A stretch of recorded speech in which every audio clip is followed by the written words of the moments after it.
Esto ya vimos, ¿verdad?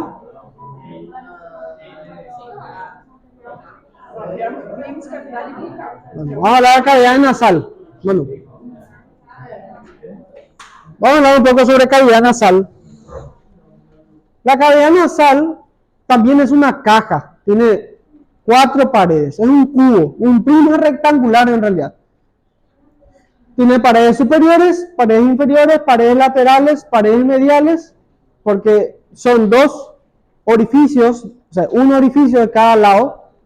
Tiene un orificio de entrada, un orificio anterior y un orificio de salida u orificio posterior que va a comunicar con la rinofaringe. ¿Sí? Bueno, la pared superior, si nosotros miramos acá, ¿qué sería esto? La lámina cribosa del etmoides. Y una porción de este huesito que está acá, el hueso frontal, por debajo del seno frontal. Entonces,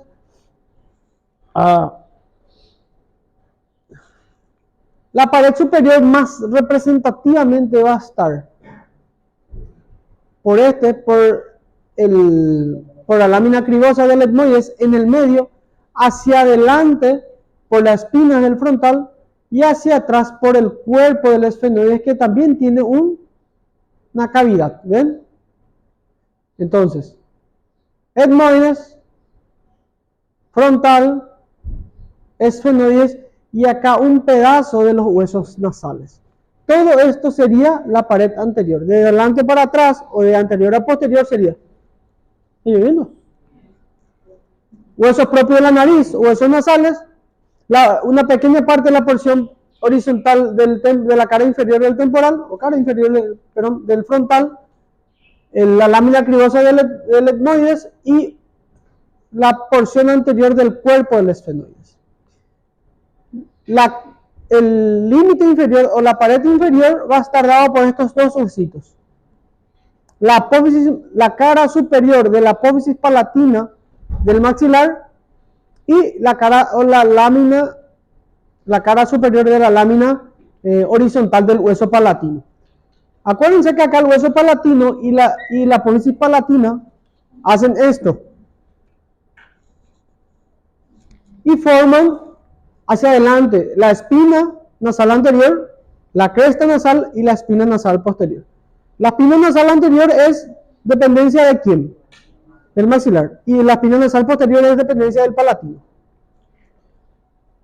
Las paredes laterales, hay 500 huesos, en realidad son 6, en donde va a cerrar hacia afuera. Si acá está la lámina cribosa del etmoides, ¿cómo se continúa la lámina cribosa hacia los lados? Por las masas laberínticas, son los laberintos. ¿Cómo quieren llamarlo? Las masas laberínticas, ¿verdad? Entonces, a los lados ya vamos a tener el etmoides. Acuérdense que la caja, las masas del etmoides, las masas laberínticas del etmoides son un cubo. La cara lateral de la masa laberíntica forma parte incluso de la cavidad orbitaria. Y la cara medial forma parte de la cavidad nasal. Entonces, esto es lo que estamos viendo, la cara medial de las masas laberínticas. ¿Sí? Esto que está acá. Que por dentro vemos el cornete superior y el cornete medio. También el cornete inferior va a formar parte de la cara lateral, va a formar parte la apófisis frontal del maxilar, el hueso lagrimal, que es esto, y acá la lámina perpendicular del esfenoides y la lámina medial de la apófisis pterigoides del esfenoides.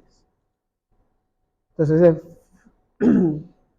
fuera para adentro, de adelante para atrás, entonces tenemos la apófisis frontal del maxilar, la cara medial, perdón, el hueso lagrimal, la cara medial de los laberintos etmoidales, con su cornete superior y medio, el cornete inferior, la lámina perpendicular del hueso palatino y la lámina medial de la apófisis pterigoide del esfenoides.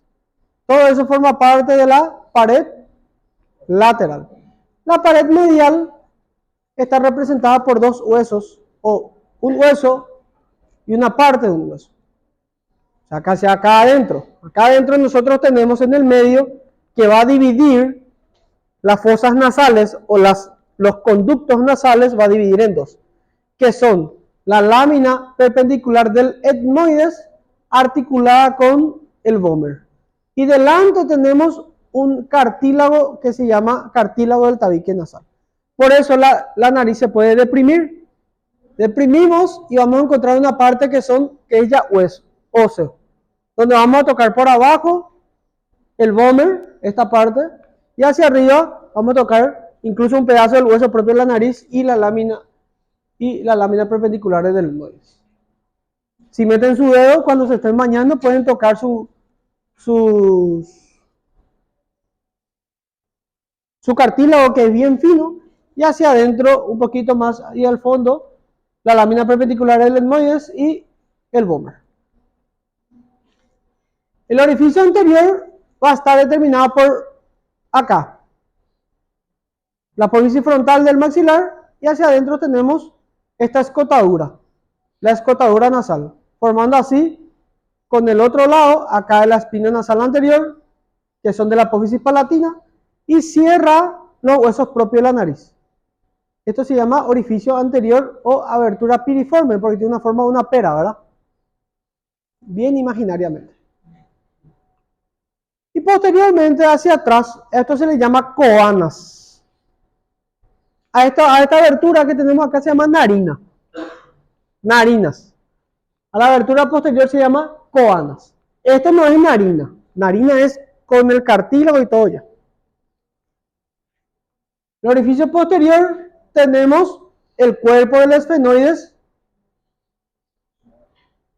Tenemos hacia abajo, hacia afuera, lateralmente tenemos la apófisis pterigoides del esfenoides. Hacia abajo tenemos la lámina horizontal del hueso palatino y medial el borde posterior del vómer. Entonces, esfenoides, vómer y hueso palatino forma parte del orificio posterior. ¿Dónde se va a comunicar esto? Con la rinofaringe o nasofaringe, que está ahí atrás. A través de eso se comunica, por ejemplo, la nariz con el oído, porque en la nasofaringe desemboca un conducto del oído, ¿verdad? La trompa de Eustaquio.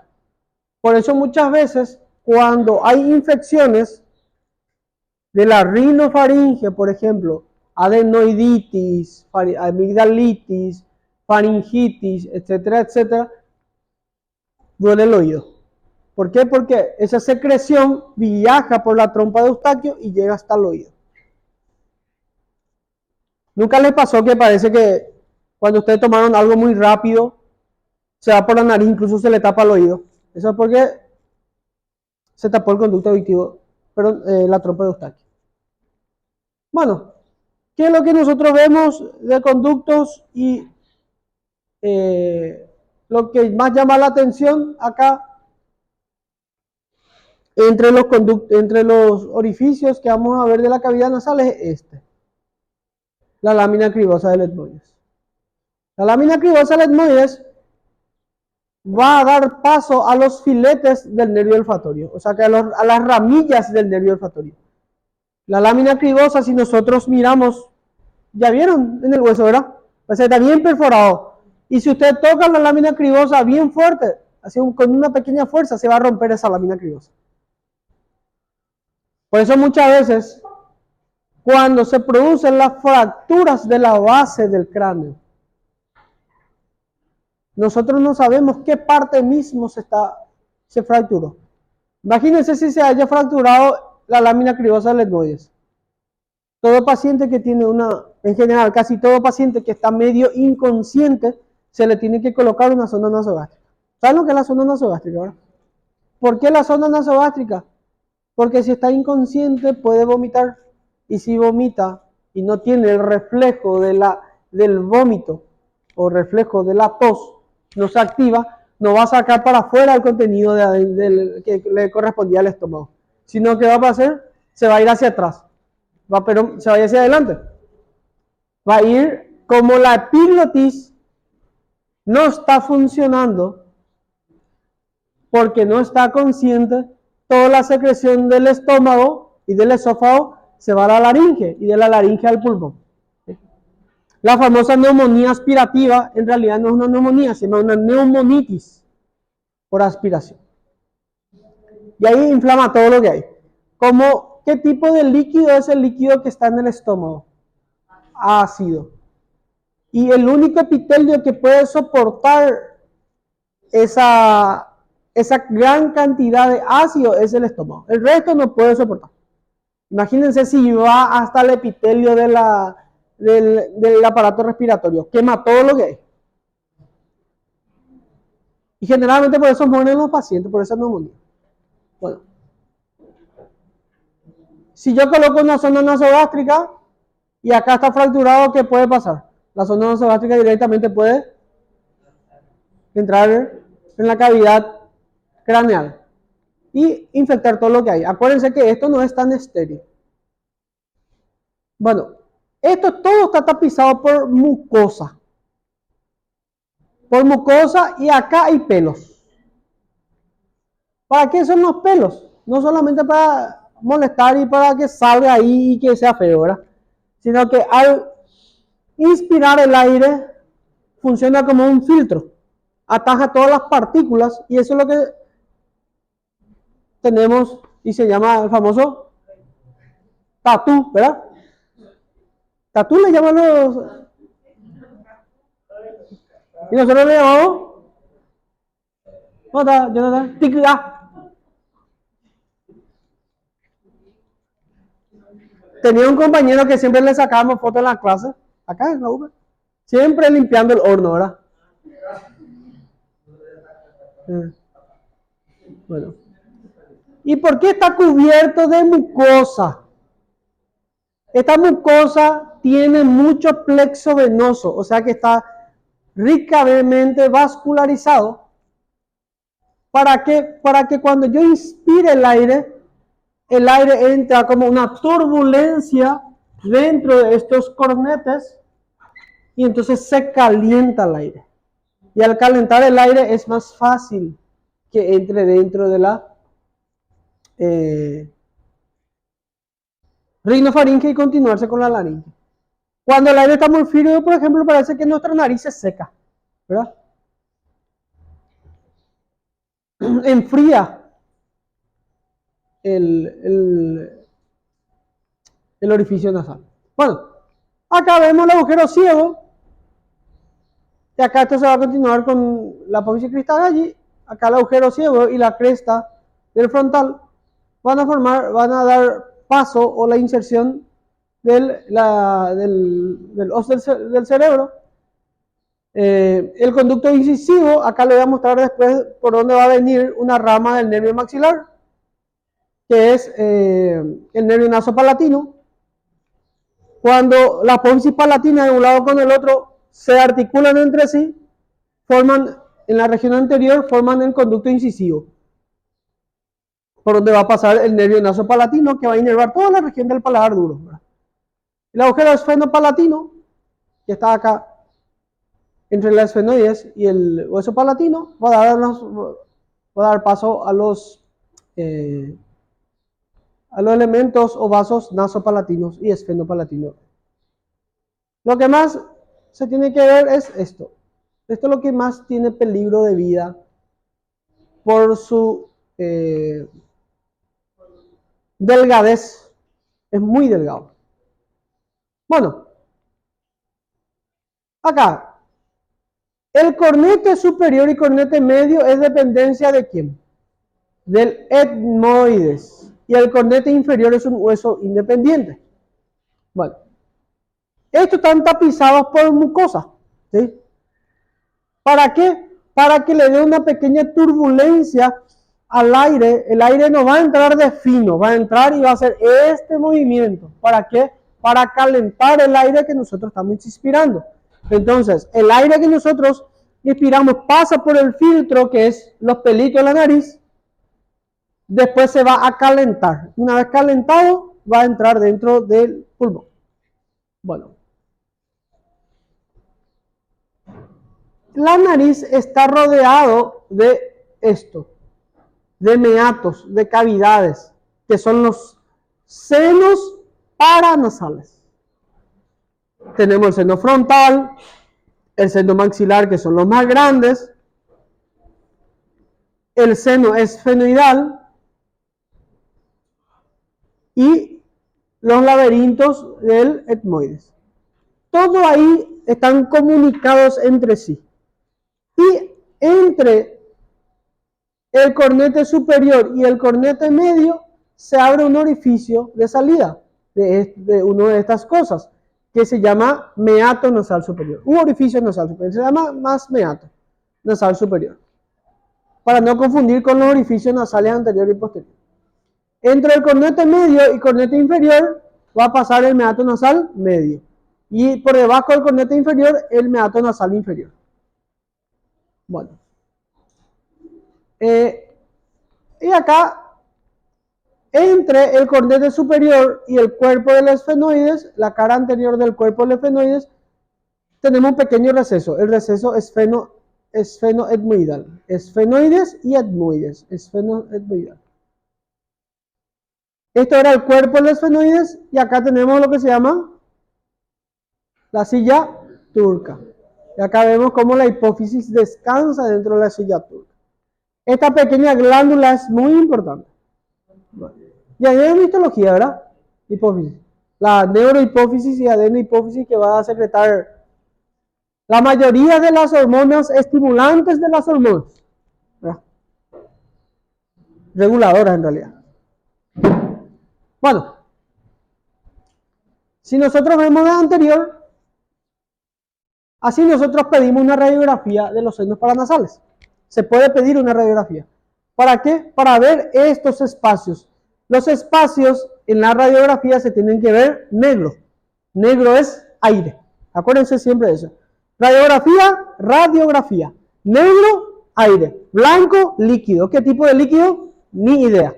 Puede ser cualquier cosa. Puede ser sangre, puede ser agua, puede ser pus, puede ser Coca-Cola, puede ser cerveza, aspirada, lo que fuese. Pero aire, negro, blanco, líquido. Y si nosotros le pedimos una radiografía de seno paranasal a una persona, podemos ver el seno maxilar, por ejemplo. Vemos el seno maxilar, y si está todo negro, todo bien, no está ocupado. Ahora, si yo veo una línea así, ¿y por qué va a estar una línea bien recta? Porque voy a sacarme parado, y el líquido tiene mayor densidad ¿de qué? Del aire.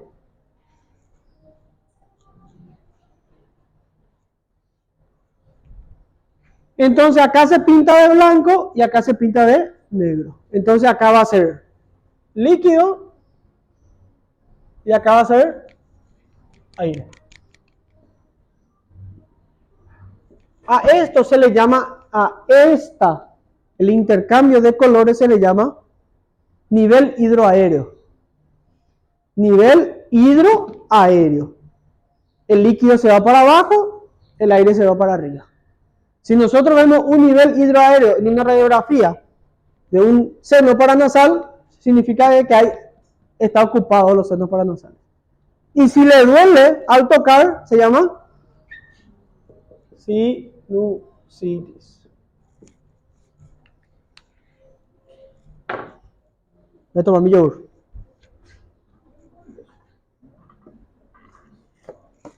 Este es el mejor yogur que puede existir en el planeta.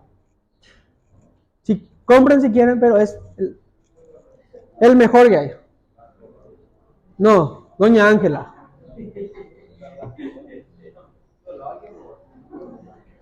Bueno.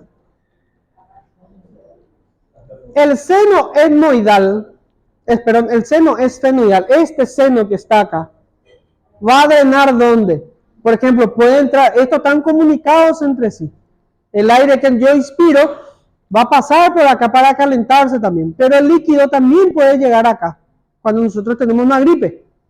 Entonces, este pequeño líquido que se juntó acá va a drenar ¿dónde? Acá, en el receso esfenoidal. Entonces, de acá va a pasar para abajo para irse tanto a la cavidad, a la al aparato respiratorio o al aparato digestivo o para sacar de afuera, como quieran, ¿verdad? Las celdillas etmoidales, acuérdense que entre el frontal, acuérdense de que, ¿se recuerdan del borde de la escotadura nasal del frontal? Esa escotadura tiene lleno de hemiceldillas, que junto con el etmoides, al articularse, forman las celdillas etmoidales, anteriores y posteriores, ¿verdad? Las posteriores van a drenar en el meato nasal superior. En el meato nasal medio va a venir este que es uno de los más grandes. Ven acá este, el seno frontal. Y lo que están al lado del meato, que son los senos maxilares. Y las celdillas moidales anteriores y medias. Y el conducto lagrimal que viene de allá arriba, el conducto lacrimo-muco-nasal, como quieran llamarlo, viene directamente hasta acá. Por eso cada vez cuando lloramos, quiere salir hacia afuera. El conducto lagrimal va a desembocar acá en el meato nasal inferior. Entonces cuando lloramos, lo primero que quiere hacer es salir la lágrima por acá. No es secreción nasal. Por eso cuando nosotros lloramos siempre, lloramos, ¿por qué? Porque quiere salir la lágrima por ahí. Un conducto se llama conducto lácrimo-muco-nasal. No, acá tiene que bajar. Sí, de allá viene todito por dentro y baja ahí. Estos son los del seno frontal, de los senos maxilares, que son, o sea que esto va a drenar acá, en el meato medio. Esto en el meato medio y las celdillas etmoidales anteriores va a drenar en el medio. En el medio. Y de acá va a venir directamente al meato, acá vemos, este es el meato nasal inferior. Acá el conducto lácrimo-muco-nasal va directamente acá, porque es un poquito más anterior, y al ser un poquito más anterior, directamente, si nosotros miramos una mirada de frente, anterior, parece que transcurre por la cara, pegado a la pared del maxilar, entonces viene directamente acá, al meato nasal inferior. Hay otra vez la lágrima de cocodrilo, la estudiante de medicina de primer año, que sí, este amarillito. Hablando de cocodrilo, ¿vieron el cocodrilo que se está paseando por el lago, verdad? Sí, porque se inunda todo. ¿Conocen el lago que está en Ciudad del Este, verdad? Ahí hay una mascota, un caimán yacaré, que suele salir a veces a dar sus vueltas y vuelve otra vez. Solamente que ahora vieron cómo estuvo el lago, sobrepasó totalmente. Y el yacaré se perdió.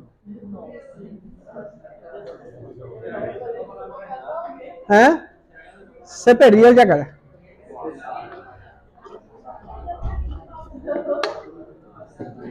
A ese cocodrilo yo le vi cuando era así, pero así de chico. Todo el mundo, qué lindo el cocodrilo, ahora está para comer a una persona, ¿verdad?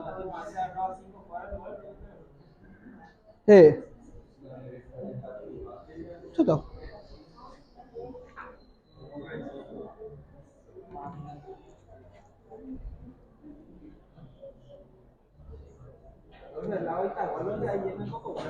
Ita.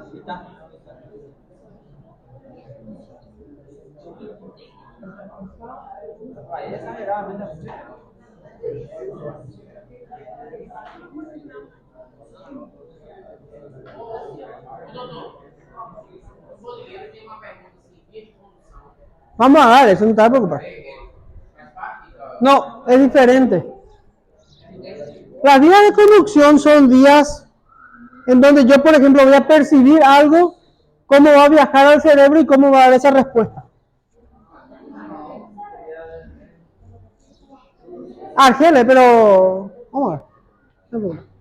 Bueno, vamos a hablar sobre el primer par craneal. Ok, Creo que la otra vez participé de una clase del doctor Torales, ¿verdad? Creo que el doctor Torales ya le explicó de todo por dónde sale, o dónde emergen, de dónde entran, dónde van a pasar los... no, todavía no dije todo, yo estoy ya diciendo. ¿Verdad? Ya. Pero los otros seguro que sí, dónde van a pasar los pares craneales. Entonces, Patricia. Los forámenes. Bueno.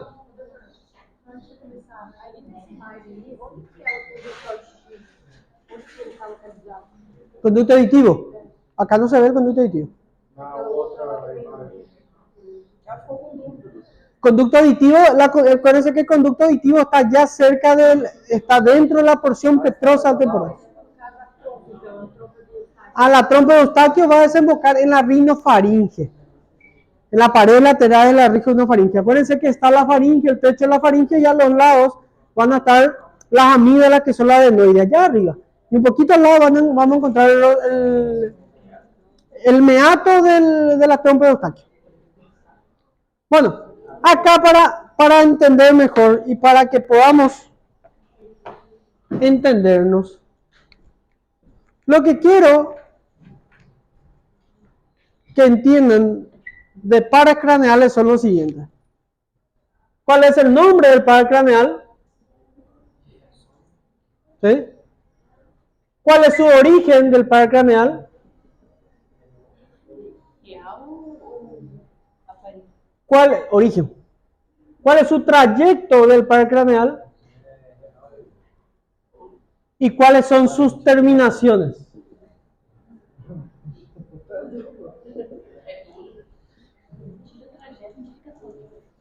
Porque vamos a suponer, vamos a hablar, el más representativo de todo es el facial. Nombre, facial. Origen, trayecto, intrapetoso, extrapetoso. ¿Cuáles son sus terminaciones? Sus dos ramas. Entonces, eso es lo que quiero. No hace falta entrar en mucho detalle del nervio, de los pares craneales, porque se van a confundir y van a entreverar todo, ¿sí?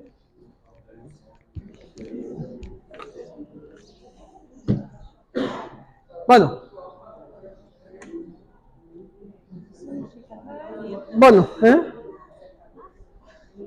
para entender, los nervios craneales pueden ser sensitivos, que van a sentir algo, sirven para sentir, ¿sí? Motores, que sirven para ejercer un trabajo, y sensoriales, que se encargan de que se van a encargar de los órganos de los sentidos. Específicamente son tres lo que más trabajan como órganos de los sentidos: el olfatorio, el óptico y el vestibular. Esos son los que más van a trabajar como órganos sensoriales. ¿Por qué? Porque a través de esos nervios se perciben las cosas. Se percibe, por ejemplo, se percibe el sabor, el olor, se percibe la luz y se percibe el sonido. El sonido que alguna compañera de ustedes se va a ir a ver la Taylor Swift, ¿verdad? Está llegando. Bueno. Elisiane. Okay. Bueno, entonces, el tipo de nervio, el nervio olfatorio, es un nervio sensorial. ¿Por qué? Porque se va a encargar como un órgano de los sentidos. ¿Dónde se origina este nervio? Este nervio no se origina en el cerebro. Este nervio se origina en la nariz. O sea que en la nariz va a haber, dentro de la mucosa nasal, esa mucosa nasal va a percibir los olores, y los olores van a viajar al cerebro. O sea que no es que el cerebro va a dar la señal para que yo perciba los olores. O si no, nunca íbamos a sentir olores feos, ¿verdad? Olores desagradables. y vamos a bloquear esos olores desagradables nosotros, si es que el cerebro interpretaba, no, eso no quiero oler. Todo iba a ser olores bonitos y buenos, como el perfume de Alfeo, ¿verdad?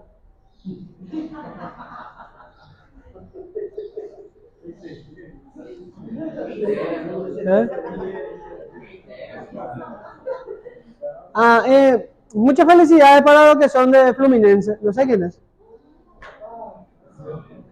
Creo que no hay ninguno de Fluminense, ¿verdad?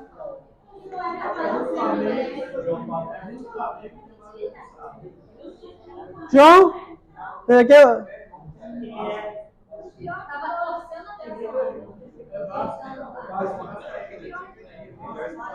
Vascaíno.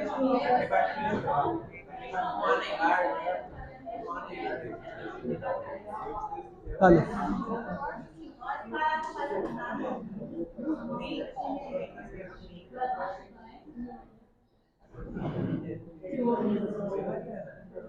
Bueno, entonces, esta mucosa del epitelio del nervio olfatorio, esta mucosa, va a generar los nervios. Genera los nervios que van a ir entrelazándose entre sí para formar los filetes del nervio olfatorio. Esos filetes del nervio olfatorio van a perforar la lámina cribosa del etmoides. No es que van a perforar, van a pasar por la lámina cribosa, porque ya están perforados. ¿Sí? Y van a converger, van a juntarse toditos los nervios uno con otro por encima de la lámina cribosa, formando esta pequeña protuberancia que se llama bulbo olfatorio. El bulbo olfatorio no es más que un acúmulo o una convergencia de todas las ramas del nervio olfatorio. Entonces, ya entró dentro, ya está dentro el... ¿Quieren ir a comer ya algo, verdad ustedes? Bueno, ya está dentro acá nuestro nervio olfatorio. Acá se formó el bulbo. Cuando se formó todo esa información tiene que viajar hasta una parte específica del cerebro para captar esos olores. ¿Cuáles son? Que son las cortezas olfatorias. Y hay dos lugares donde va a viajar. En el lóbulo frontal y en el lóbulo temporal. Ahí va a terminar. Eso es lo que quiero que sepan. Después vamos a ver, cuando entremos dentro del neuro, vamos a ver cuáles son los territorios de cada uno. De la nariz, al percibir, al oler, tiene que terminar en una corteza del lóbulo frontal y una corteza del lóbulo temporal. ¿Sí? ¿Y por dónde va a viajar? El bulbo olfatorio va a continuarse como uno que se llama tracto olfatorio. Y ese tracto olfatorio generalmente se divide en dos, a veces en tres. Acá. Esa división se llama trígono olfatorio, porque se divide en tres o en dos. En tres o en dos. Que se llaman, acá no se llama ramas. En este caso se llaman estrías. Las estrías olfatorias, lateral y medial, que van a ir a terminar en las cortezas olfatorias del lóbulo frontal y del lóbulo temporal. Entonces acá tenemos, primero, nombre, nervio olfatorio, origen, mucosa nasal, trayecto, primero bulbo, tracto, trígono, va a terminar en las estrías olfatorias, en donde va a terminar en la corteza frontal y corteza temporal. Eso nomás yo le voy a preguntar al nervio olfatorio. No se hagan problema con eso. Acá los filetes del nervio olfatorio. Los filetes del nervio olfatorio van a formar un bulbo. El bulbo van a formar un camino, que es el tracto. Y van a dividirse en dos generalmente. Una para cada corteza es ese tracto, esa estría. Una para la corteza frontal y otra para la corteza temporal. Y a veces la estría olfatoria intermedia, que es inconstante, que no tiene mucha importancia. ¿Entienden? Solamente eso. Eso nomás. No hay otra cosa.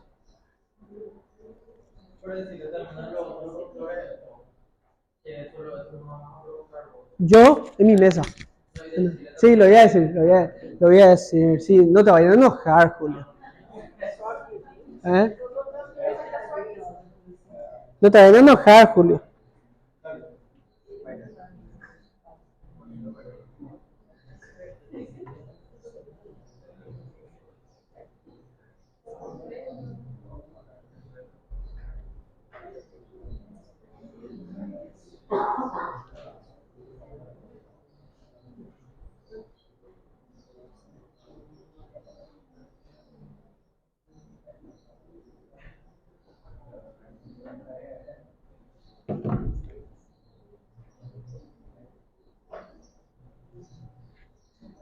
Ah, entró algo mío.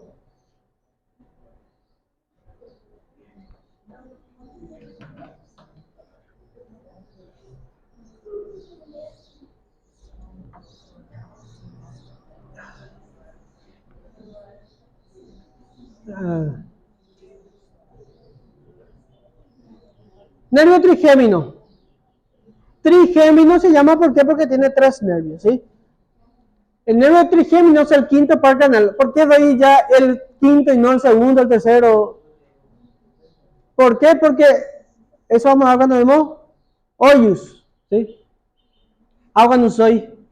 Así se llama la música, ¿verdad? Agua no soy. Agua no soy. No soy.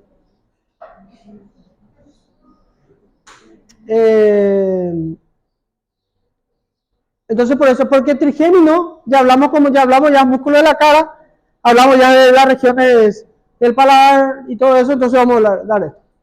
Que va a dar 3 remios, el nervio oftálmico, maxilar y mandibular, porque se llama oftálmico para no confundir con el nervio óptico. ¿Sí?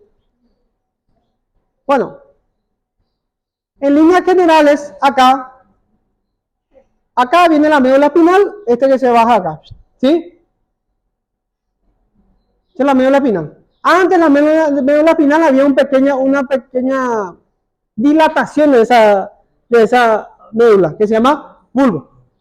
Y antes de esa médula, tenemos acá un lugar donde se unen todas las cosas, donde se conectan todas las cosas, que se llama puente, protuberancia, puente de Barolio, protuberancia.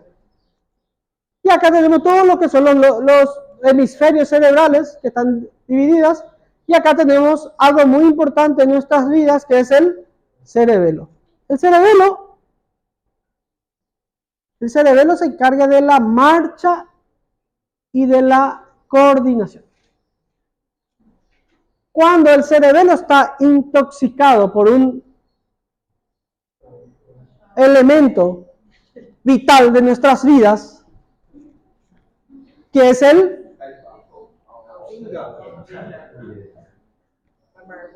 una que viene en botella verde, que viene de Holanda, ¿verdad? No voy a dar marcas. ¿Quién ya probó la Heineken holandesa acá? La holandesa. Diferente a la Heineken brasileña, ¿verdad? ¿Eh? ¿Cuál? La holandesa es el más rico de todos los que hay. Más amarga, muy rico. Y los efectos colaterales de la Heineken holandesa es mucho menor que la Heineken brasileña. ¿Y la Heineken argentina? Bueno, cuando nosotros nos intoxicamos con ese líquido vital de la vida, ¿qué pasa con el cerebelo? El cerebelo se intoxica. Y la coordinación empieza a ser diferente. Por eso cuando empezamos a caminar borrachos, no podemos tomar una línea recta, ¿verdad? Y cuando alguien nos dice, eso es marcha.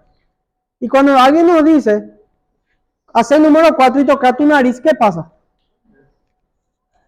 Porque la coordinación está fallando. Entonces, el que se intoxica acá es nuestro cerebelo. Hay personas que caminan mal por un síndrome cerebeloso. Por varios motivos. Infecciones, traumatismos, accidentes vasculares. Cuando sufre el cerebelo no funciona. Entonces, hay gente que no puede caminar bien porque eso no está funcionando. Bueno, alrededor de acá, ven acá, a este lugar más o menos, entre el bulbo y la médula espinal, hay un agujero, ¿verdad? El agujero magno. El agujero grande del occipital. ¿Qué tipo de caja es la cavidad craneal? Es una caja ósea. ¿Distendible o no distendible? No distendible. Vamos a suponer que yo tenga algo dentro del abdomen.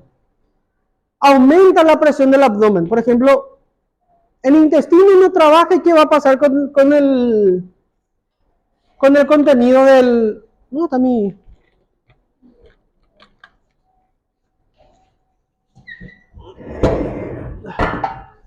Vamos a suponer que acá, el intestino delgado, se trancó acá. ¿Qué va a pasar con el intestino? El líquido intestinal, ¿qué va a hacer? Se va a juntar. ¿Qué va a hacer el intestino? Se va a dilatar, se va a distender. Todo el intestino se dilata. ¿Y qué pasa con el abdomen? Crece, ¿verdad? Ya tengo el intestino dilatado, por eso es lo que estoy así, no estoy gordo, ¿verdad?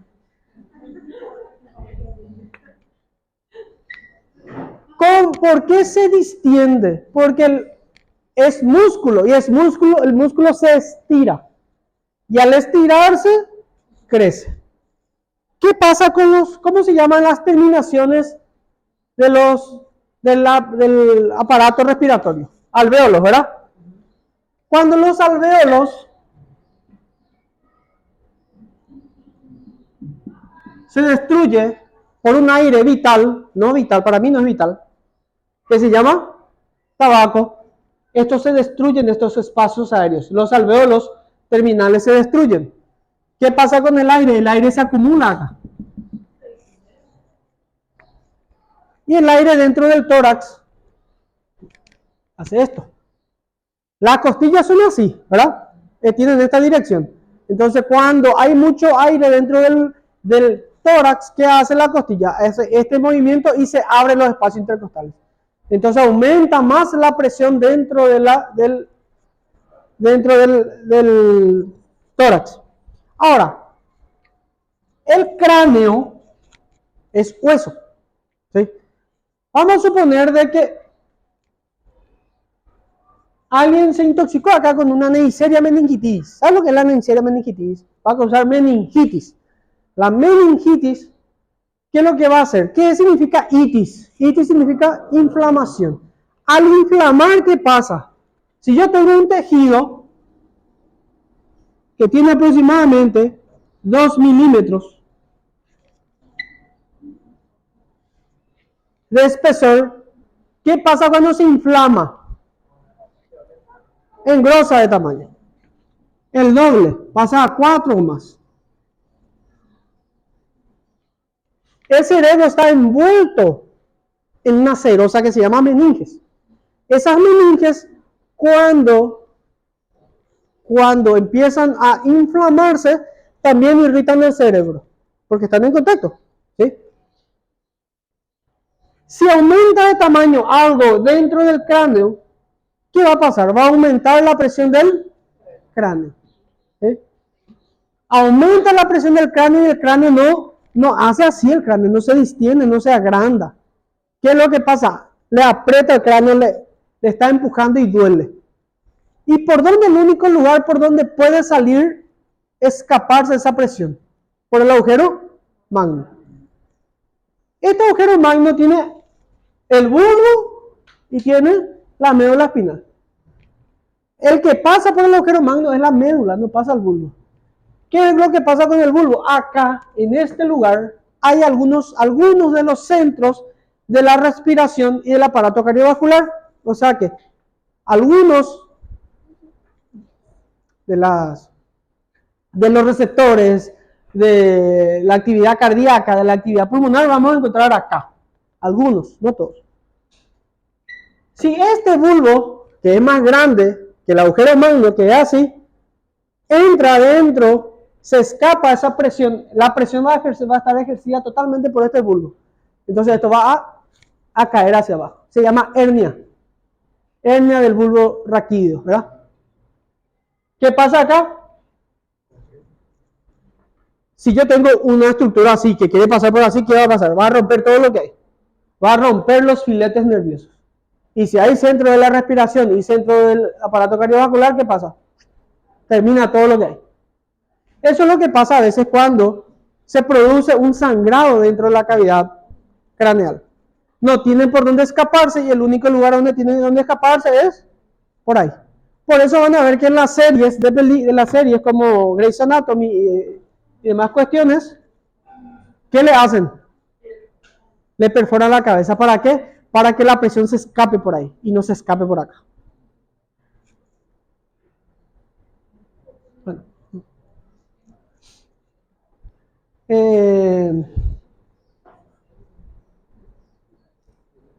Mucha gente muere por eso, ¿verdad? Bueno, hablando de otra cosa. Yo, por ejemplo, no soy de preguntarle, pero sí, van a tener que estudiar de dónde viene el origen real. El origen real vamos a ver de los nervios cuando vemos directamente lo que vamos a ver dentro del cerebro, ¿verdad? Entonces no se preocupen con eso porque no les quiero colocar y después no entienden. Acá. Ven acá este nervio gigante que está acá. Esto es el puente y en la cara lateral del puente va a emerger este nervio gigante que tiene una raíz sensitiva que es bien gruesa y una raíz motora que es bien chiquita. ¿Sí? Y acá vemos el ganglio trigeminal. El ganglio trigeminal que va a dividirse en tres. ¿Sí? De 1, de 2 y de 3. Este ganglio trigeminal tiene un nombre, ¿verdad? Ganglio de... ¿Eh? Y tiene otro nombre. ¿No saben? Seguro que saben por ahí. Y va a descansar, este ganglio va a descansar en una porción, en una cara anteroexterna, en la cara del peñasco del temporal, que se llama incisura de Gruber. ¿Se recuerdan de eso? La incisura de Gruber. La incisura trigeminal es una pequeña concavidad del hueso temporal en donde va a descansar este ganglio. Y este ganglio va a dar tres ramas. El nervio oftálmico, el nervio maxilar y el nervio mandibular. O maxilar superior y mandibular. ¿Sí? Bueno, ¿de qué se va a encargar este nervio trigémino? Se va a encargar de toda la región, casi toda la actividad sensitiva de la cara. Y solamente un pedazo de ese nervio, que es este chiquito que está acá, se va a encargar de ¿dónde? Se va a encargar de la actividad motora, generalmente para los músculos de la masticación. Bueno, así es los territorios sensitivos. Acá, los ramos posteriores del plexo cervical, que eran, ¿qué nervios?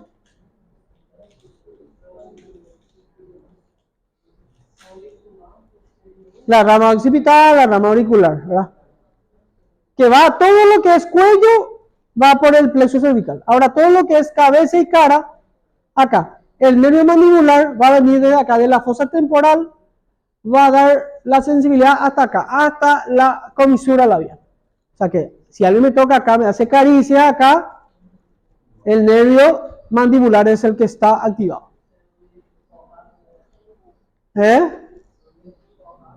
Puede ser, ¿verdad? El nervio oftálmico es la región frontal, un pedazo del parietal, la región de los ojos y la región anterior de la nariz. Y entre el medio de ellos, el nervio maxilar. Se va a encargar del territorio sensitivo, para sentir, para el tacto. Sí. Bueno, esto no va para el ojo, va para las regiones periorbitarias, para sentir esto, para tener la sensibilidad. Ya sonó el recreo, ¿verdad? Nervio olfatorio es uno de los primeros nervios que va a dividirse en tres. El nervio frontal para la región frontal, el nervio lagrimal para la región lagrimal y el nervio nasal o nasociliar para la región nasal. Entonces, frontal, lagrimal y nasal. Todos van a pasar por lo que se llama la hendidura esfenoidal. ¿Sí? Bueno, acá tenemos la hendidura esfenoidal y van a pasar por dentro de esa hendidura todas esas ramas. Todas las ramas del nervio oftálmico van a pasar por la hendidura esfenoidal. ¿Sí?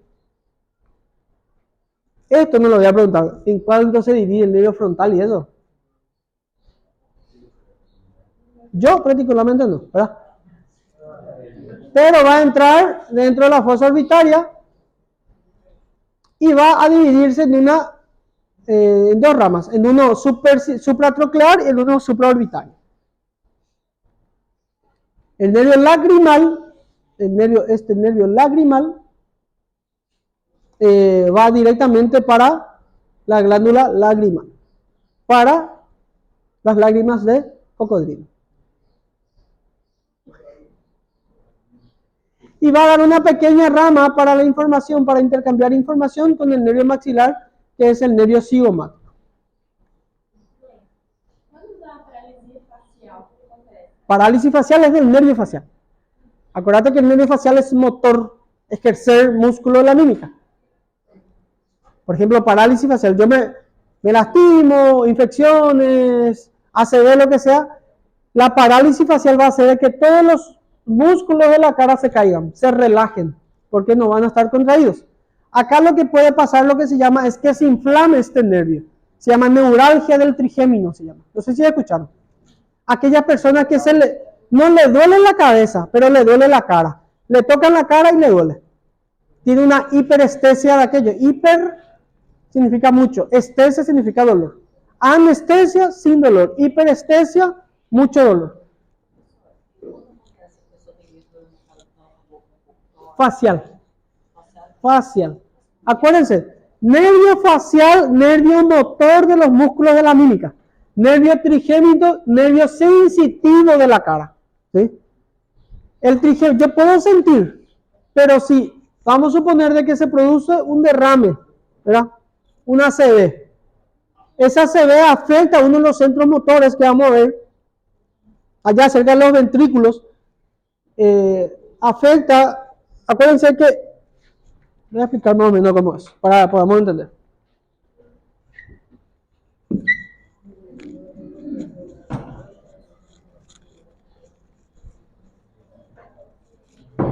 Esto es la arteria carótida interna, ¿sí? La arteria carótida interna va a ingresar dentro del cráneo y va a funcionar para el cerebro, ¿verdad? Entonces, una de las ramas de la arteria carótida interna se va a ramificar en 500 ramas y una de las ramas de esta carótida interna se obstruye. ¿Por qué se obstruye? Cuando nosotros comemos muy mal, ¿qué es lo que más acumula? Colesterol, ¿verdad? Y existen dos tipos de colesterol, el colesterol bueno y el colesterol malo. El LDL y HDL. El LDL es aquel que crece dentro de las paredes de la arteria. ¿Qué pasa si crece acá? Y justo viene una plaqueta, la plaqueta hinchabola. Se acumulan esas plaquetas y esas plaquetas vienen y se trancan acá. Acá. El flujo sanguíneo de la arteria ya no va a pasar. ¿Qué pasa con todo tejido que no recibe sangre arterial? Disminuye la cantidad de oxígeno. Si disminuye la cantidad de oxígeno, hipoxia. Esto va a morir. ¿Y cómo muere? Por una necrosis. Acá, esta palabra, no le gusta esto. Y justo, por ejemplo, acá está una de las ramas del nervio facial. Uno de los nacimientos del nervio facial. Vamos a ver entre los ventrículos, justo en ese lugar, es donde más se queda. Se tranca acá, entonces toda esta parte sufre hipoxia. No llega oxígeno, si no llega oxígeno no trabaja. ¿Sí? Y como no trabaja, como no recibe el elemento vital para la vida, no va a ejercer el trabajo todo lo que depende de él. O sea que la sangre le da combustible al cerebro. El cerebro, si no tiene combustible para esa área, el cerebro así, estoy de huelga, no voy a trabajar. Si no trabaja, todo el resto que se joda. Entonces, ¿qué pasa con una la parte de la cara? Depende muchísimo de qué lado afecta. Más o menos así.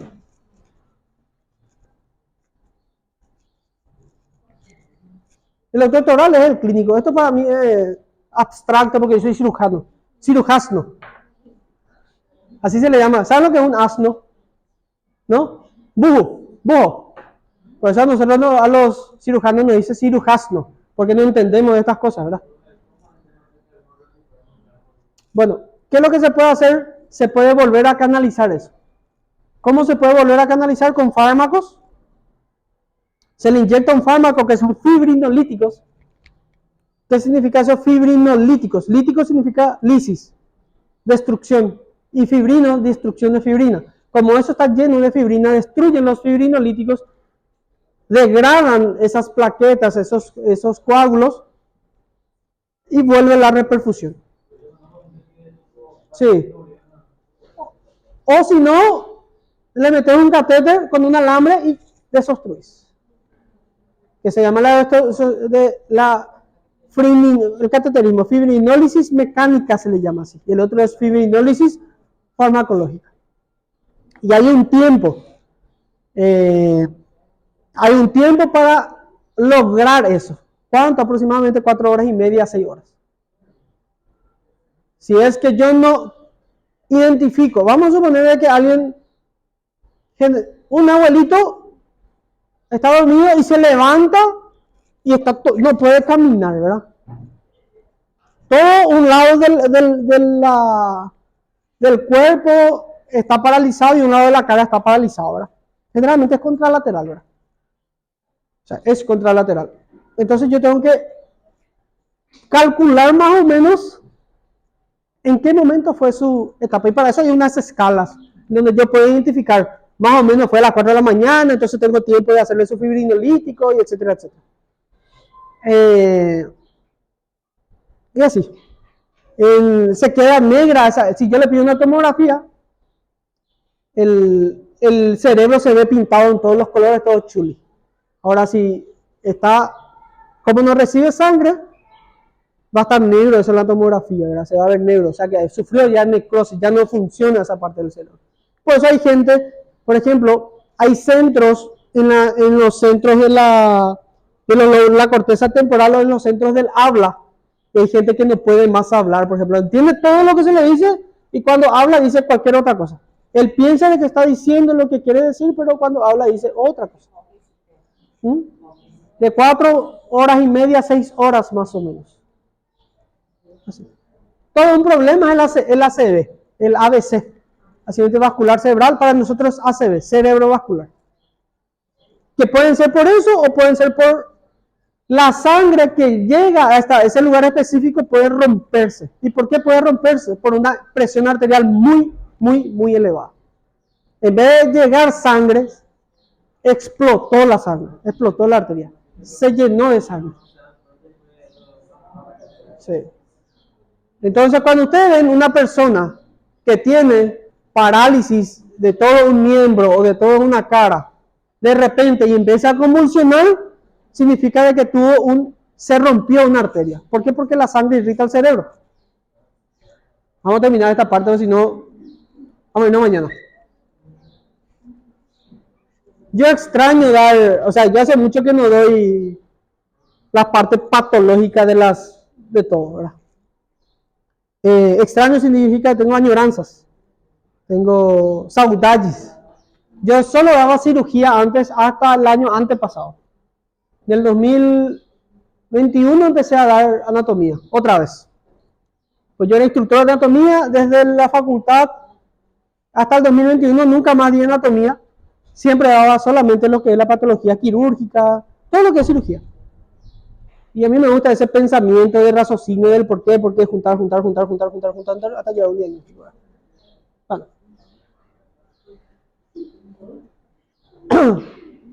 El nervio oftálmico, tiene un pequeño ganglio que se llama ganglio ciliar, que está situado cerca de la región lateral del nervio óptico. ¿Para qué sirve este ganglio? Los ganglios nerviosos reciben información y mandan información. Al recibir la información, reciben por un nervio que se llaman aferencias. El que viene, cuando manda, se llama eferencias. Bueno, las aferencias del ganglio ciliar son la raíz, el nervio nasociliar, el nervio oculomotor y del plexo carotídeo interno. Todo eso va a terminar en este ganglio y va a irse directamente hacia el cerebro. Va a captar la información y va a mandar. Y va a haber eferencias que va a emitir información, va a mandar las señales a través de los nervios ciliares cortos, en este caso, no importa.